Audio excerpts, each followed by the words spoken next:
السلام عليكم ورحمة الله وبركاته. حلقتنا النهاردة عن خروج المنتخب التونسي من بطولة كأس العالم. مش عارف أقول إيه بصراحة. منتخب تونس اللي كنا منتظرينه في كأس العالم بيطلع بهذا الشكل، وبيطلع بفضيحة 4-0 من اليابان. طبعا منتخب تونس لعب مباراتين، المباراة الأولى اتهزمها 5-1 والمباراة التانية اتهزمها 4-0. ايه الحكاية مش عارف. منتخب تونس كان ممكن ياخد امبارح، كان ممكن ياخد 8 أو 7.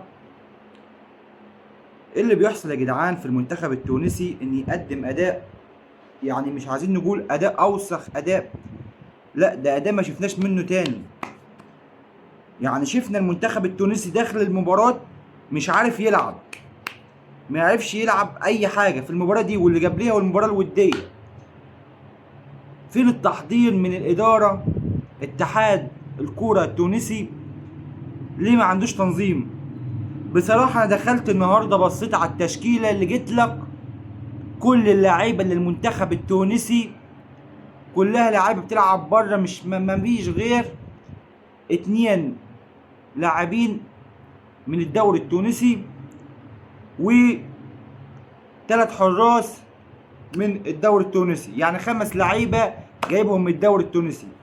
مع ان الدوري التونسي السنه دي هو اقوى دوري. انا شغلت دماغي ورحت جبت لعيبه من فرنسا وجبت لعيبه مش عارف منين. طب فين ماشي، فين ادائهم؟ انا عايز معلش عايز اشوف الاداء بتاعهم. انت لو كنت جبت لعيبه من الدوري التونسي كنت هتقدم اداء افضل من كده.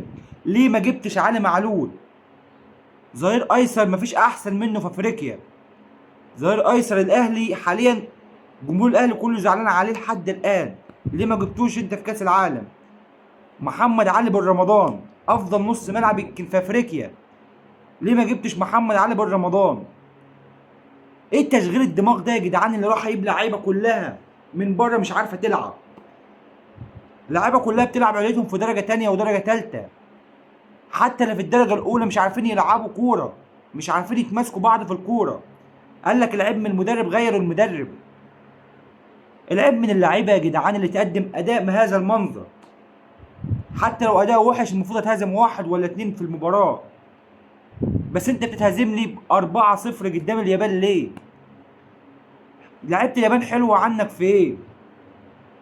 هارد لك للمنتخب التونسي، وان شاء الله يقدم في الفتره الجايه يحسن من الاغلاط بتاعته ويقدم اداء كويس. ويلا السلام عليكم ورحمه الله وبركاته.